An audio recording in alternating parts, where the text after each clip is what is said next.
What's going on, everyone? Welcome back to the spot where we kick back and react to all kind of different things. All right, so what we got going on today?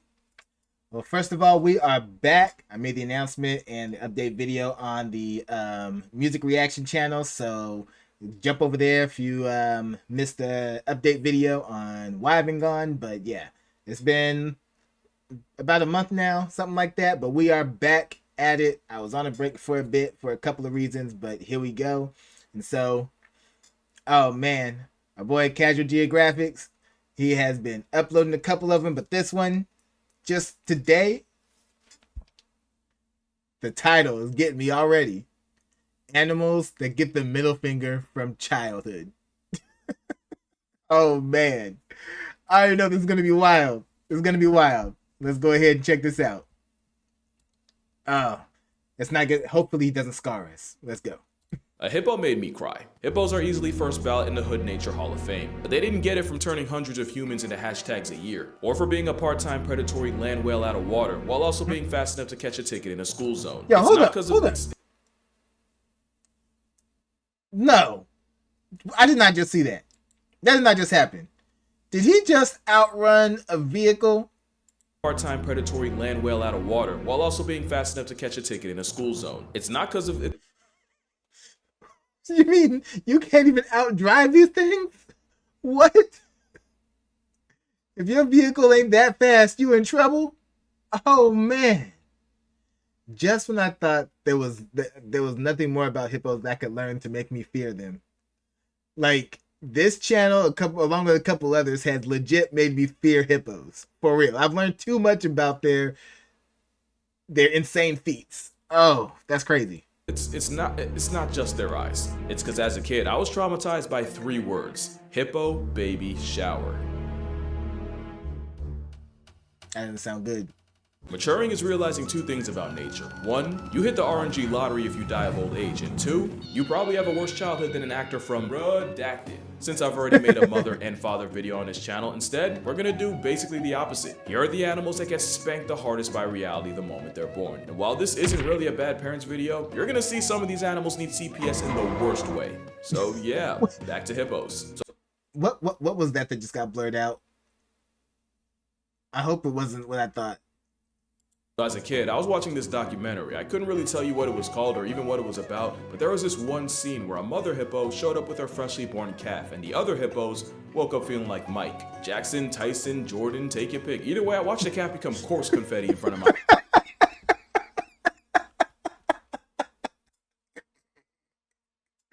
Oh man, they're all the worst mics you could possibly think of in that scenario. Showed up with her freshly born calf, and the other hippos woke up feeling like Mike. Jackson, Tyson, Jordan, take your pick. Either way, I watched the calf become coarse confetti in front of my eyes. Hippos are actually pretty solid moms. They'll take a maternity leave from the herd and pretty much quarantine herself for weeks to have the kid, and it's usually after a couple of weeks where she'll return to the pod. Problem is, if she comes back to an overcrowded pool or limited resources, or really just a hippoing, males will gang up on the mother, separate her from the calf, and make a hippo baby shower shockingly literal. In their defense, it's technically rare, and it's not like your favorite animals don't follow the same script. But man, did the squeals of an eviscerated baby hippo alter my brain chemistry. The hippo's first introduction to its own kind is a family pool party that can turn into an actual bloodbath, and if that's too dark for an intro, I'm gonna put this right here, because like the world to Ray Charles, I think you're a little late with that warning. Okay. It only gets darker. So in my non-professional online opinion, there's about 4 ways animals fresh out the womb get violated by the natural order, and the first one's what hippos go through, which I like to call running the gauntlet. It basically means because of circumstances, an animal too young to be anything but a milk merchant has to go through trials, tests, and a real-life bullet hell that I would hesitate to wish on my worst enemy. And unfortunately, my worst enemy is not this bird. You see, the barnacle goose had a problem. They build nests on high, cloud-caressing cliffs, away from polar bears and foxes, but their food source, aka their entire way of life, is at the very bottom. And because they're basically flying lawnmowers that eat mostly grass, they can't just mama bird food into their faces. And air Ubering them down ain't on the table either. So their only option is to jump. All the way down. The day-old flightless baby barnacles freefall up to 400 feet straight down. The Statue of Liberty would be a vacation for them, and the only thing breaking their fall are the rocks littering the bottom. Really, the only break they get is nature giving them a fluffy down coat and flyweight class to make the whole rock landing thing less of an immediate game over. But don't worry, It gets worse. The parent geese do help by calling out to the chicks and kind of coaching them down, but their encouragement can end up attracting the same predators they were trying to avoid in the first place. Also, as a conscious cotton ball, they go wherever the wind blows them, and if that happens to be too far away, they can get snatched by a raven before their parents even get to them. Not to mention, barnacle geese don't get full immunity. 10% of the chicks become a casualty to the cliffs, and only a third are alive after 2 days. Basically, this is the second animal in the row where baby shower sounds more like a sick joke, and wouldn't you know, they're not the only birds that don't need autumn to be a fall baby. Wood ducks have to eat That's rough. That's really rough. themselves up to 50 feet out of their tree nest or starve to death inside. I didn't know water landing was a luxury because merganser chicks have to do the same thing, except the best they get are leaves. But at least with ducks and geese, they run the leaves are better than rocks. They got it better than the previous bird. Leaves are better than rocks. I'll take the leaves any day. gauntlet, but they have their parents there the whole time. This crab could only be so lucky. The Christmas crab's named after the island it's on, and every year, the crustacean exodus travels from within the forest all the way to the coast by the tens of millions for, well, if you know what this drink is called, just know crabs have copious amounts of it. Walking to your spring break when you're only inches tall is a struggle enough. Doing it in reverse at tick size is veteran difficulty. Because a few weeks later, the Christmas crab progeny has to backtrack from the beach all the way back into the recesses of the jungle with the rest of the population. It takes over a week straight of walking, while dodging everything from cars to the people in them. And that's if they don't get spawn sniped on the beach by their own kind. Out of the legit billions of crabs that take the journey on, only, let's see here, 0.0001% of them live long enough to continue the cycle. Now, I'm not the best at math. They're arguably the only insect that can give. That's in order for them, but I guess because when you look at the clip right here, I guess it balances out a little when you think about the numbers. Because you have all those babies, but only 0.0001% survive. And yet somehow that's still enough to keep them in existence. That just shows how many of them are being born. But man, that's rough. But on the flip side, what if their numbers or survival rates started going up? Would it become a problem with the ecosystem? I don't know. Makes you wonder. To continue the cycle. Now, I'm not the best at math. They're arguably the only insect that can give 10% of the Furious 5 problems.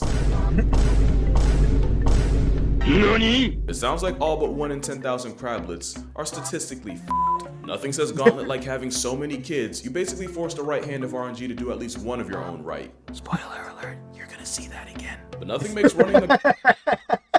He's like, we're not done traumatizing you yet. But man, it's like if reincarnation is true, that's one species you do not want to be reincarnated into. Or I guess it'll be a quick trip, right? Wouldn't last that long. You'll be right on to your next lifetime in no time. Gauntlet more literal than Godzilla's understudy. Ironically, the marine iguana is only a menace to algae and is reportedly chill like that. Their childhood is anything but, because gravid iguanas will lay their eggs deep in sand or volcanic ash. But that also means they have to do the dash when their underground nursery turns out to be a snake pit. As soon as the iguanas are born, they immediately rush to the rocks for cover, and that can get them tailgated by, of course, racer snakes. And like their name suggests, they're liable to run. Wait, hold up. So does that mean that the epic escape turns out to be a snake pit? As soon as the iguanas are born. I remember this video. I hope y'all remember this video. The iguana escaping all those snakes. So that means that he had to hatch out of that and then escape it. So we saw a newborn duck and dodge to safety from the context we're getting here. That makes the feat even more amazing when I think about that video. They immediately rush to the rocks for cover, and that can get them tailgated by, of course, racer snakes. And like their name suggests, they're liable to run down a luckless lizard. Bro really just blew a 4-0 leg lead. Oh, and Eurostepping Satan's garden hoses doesn't mean they still can't get picked off by the always menacing Galapagos hawk. Running through ops like Marshawn Lynch your first day out is survival of the fittest on steroids. And remember, running the gauntlet is just one of the ways the world plots on the young. But number 2 might arguably be worse. Criminal negligence. Because at least with before, if you take an L, you can chalk it up to a skill issue. But with a parent like that, if you're strapped for luck, you're pretty much in trouble. The harp seal is actually a decent mother. For 12 days, she nurses her pup for less than 2 weeks, then what? She abandons the pup to go find more males, because mother harps are for the sheets.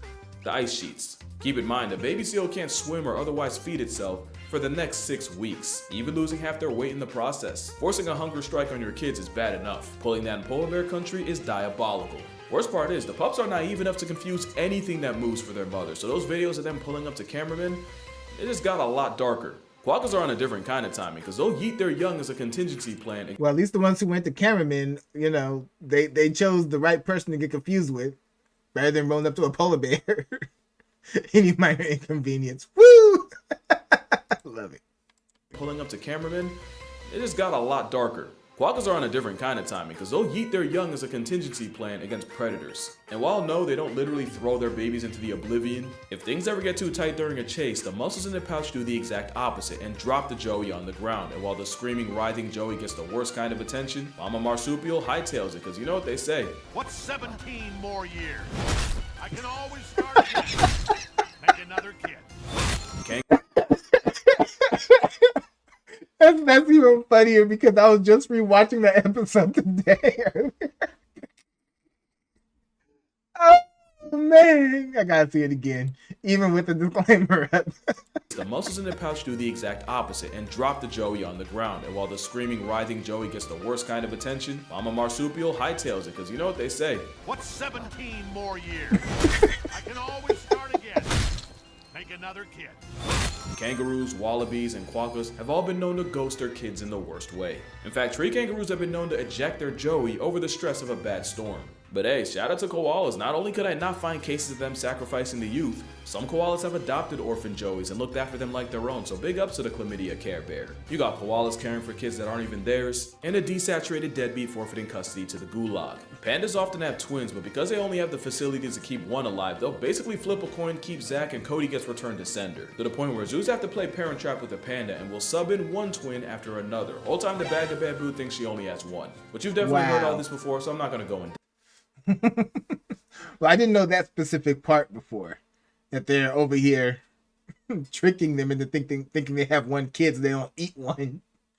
Oh man, the things you gotta do to keep pandas in existence, I swear. Who thinks she only has one. But you've definitely heard all this before, so I'm not gonna go in depth. What I will do though is mention the bird of pandas. This is a grebe. If you haven't seen one before, let this be your introduction. Adam. The hooded grebe will have 2 eggs and they'll lay. Another video I've seen recently. Oh man, like seeing these videos again, just seeing it on here. If you haven't seen one before, let this be your introduction. Adam. The hooded grebe will have 2 eggs and they'll lay both on this kind of floating nest. First to hatch hitches a ride on their mom's back. Second place, yeah, it just gets left there. 97% of the time, the grebe couple only raises 1 chick. It's bad enough when pandas do it, but at least the DreamWorks franchise isn't endangered anymore. Being critically close to being cooked while having a 1-child policy is just egregious. Oh my god. In fact, the average baby raised per adult each year is 2.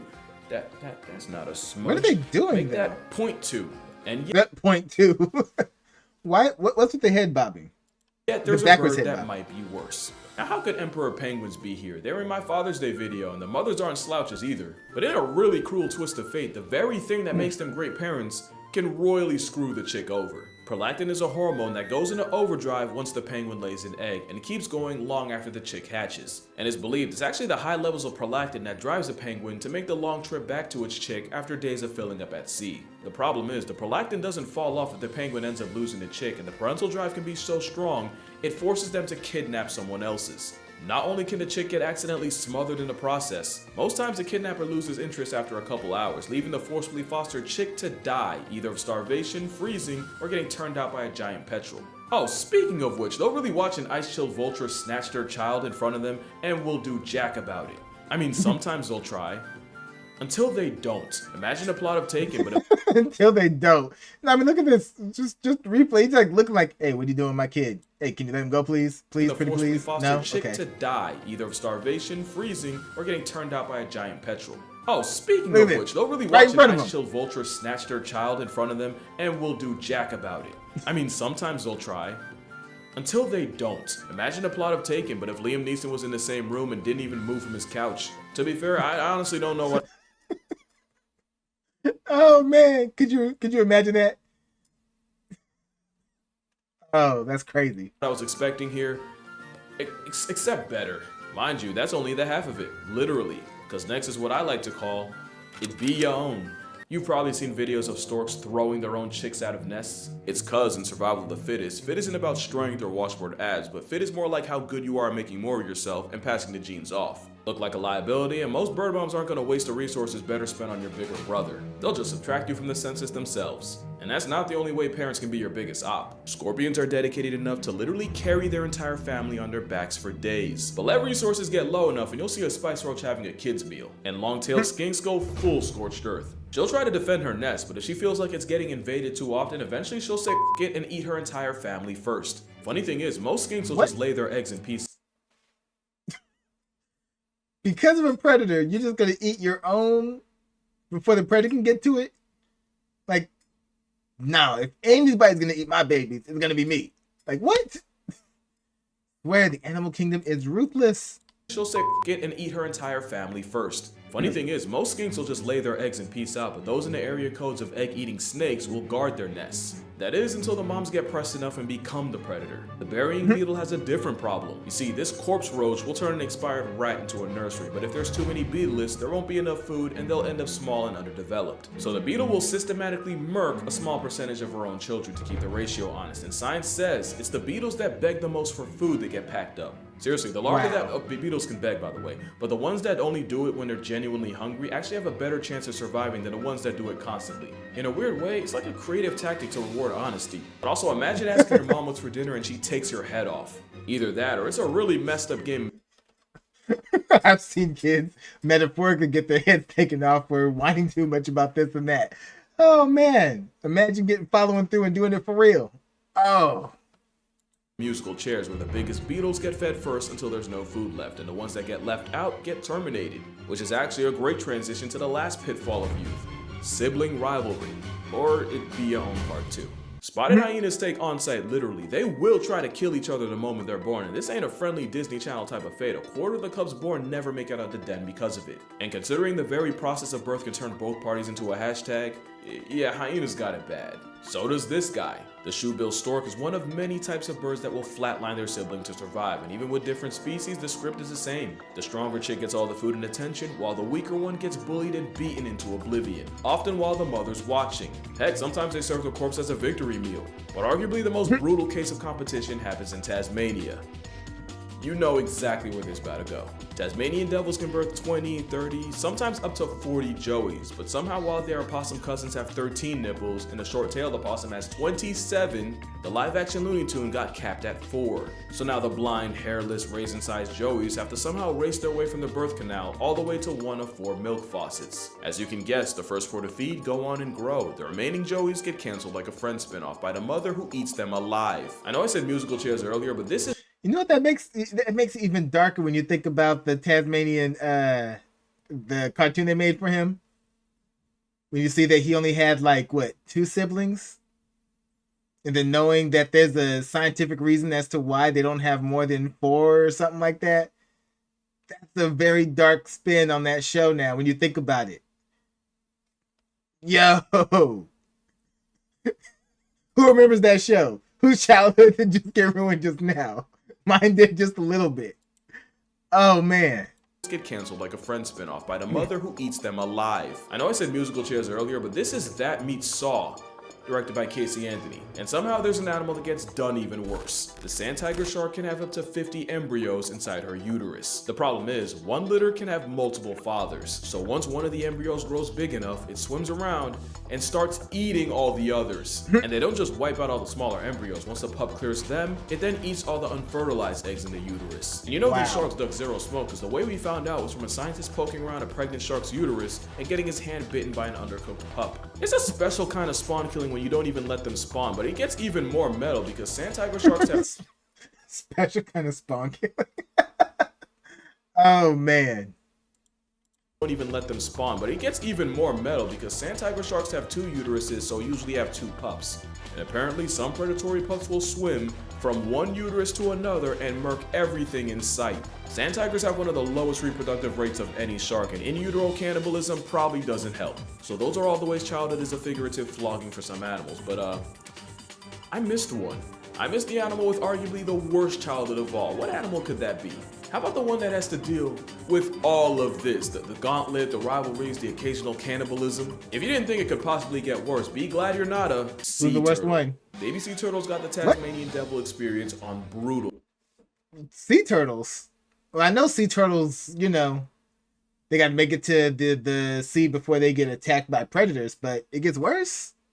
Because not only do they have to crawl for their lives from beach to sea, they also have to worry about getting digested alive in a vulture's stomach, crushed to death by crocodiles, and even having their eyes gouged out by cutthroat crabs. And yeah, that one's still alive. And that's just on the beach. Even if they hit the water, they're likely to get griefed by reef sharks, and in open water, threats like the dolphin fish are liable to turn turtles into hard candy. Some species improve their chances by going at night and using the moon as a guide, but man-made lights can confuse the turtles into going the wrong way on the highway. And this ain't Mario Kart, there is no Lakitu to bail them out. And even though sea turtle cannibalism has only really been seen in captivity, I would not put it past the wild ones, cause, well, remember when I said baby birds are like the potato chips of nature? Baby turtles are like the Kit Kat bars of the beach. Turtles got it so bad that their literal only defense is just having so many kids that it doesn't matter how low the odds are, they just have to not be zero. Let's talk numbers. If the average sea turtle lays, let's say 110 eggs in a clutch, and each lady turtle has an average of 3 clutches in a season, with about 100,000 females nesting at the same time, assuming only half the eggs actually hatch, you're looking at over 16 million hatchlings storming the beaches like Normandy. Numbers carry them so hard that sea turtles will actually sing to each other while in the eggs to make sure they're all on the same page and hatch at the same time. The thing for that, because in some species, only 1 in every 10,000 turtles born live long enough to make it worth it. The ones that do spend most of their lives at sea until one day their internal GPS takes them hundreds, if not thousands of miles back to the beach where it all began. It's almost inspiring, you know, every sea turtle you see was that turtle out of thousands, and if they can make it out of that, hey, maybe we don't have it so bad. Yeah, let me stop right there. Turtles might as well be named after all the shit they take. Imagine nature gifting you a real-life bullet-held middle finger for your birthday, and this is the fastest you can go. But yeah, that's gonna do it for this video. Make sure you drink water. Let moms know you appreciate that. Out of all the things she could have been, she's not a harp seal. I hope. If you're trying to see turtles for real, Cayman Islands Turtle Center, 100% recommended. And unless you're a baby turtle, I'ma see y'all in the next one. I still need this head bobbing thing explained. What are they doing? Is this a mating dance or something else going on?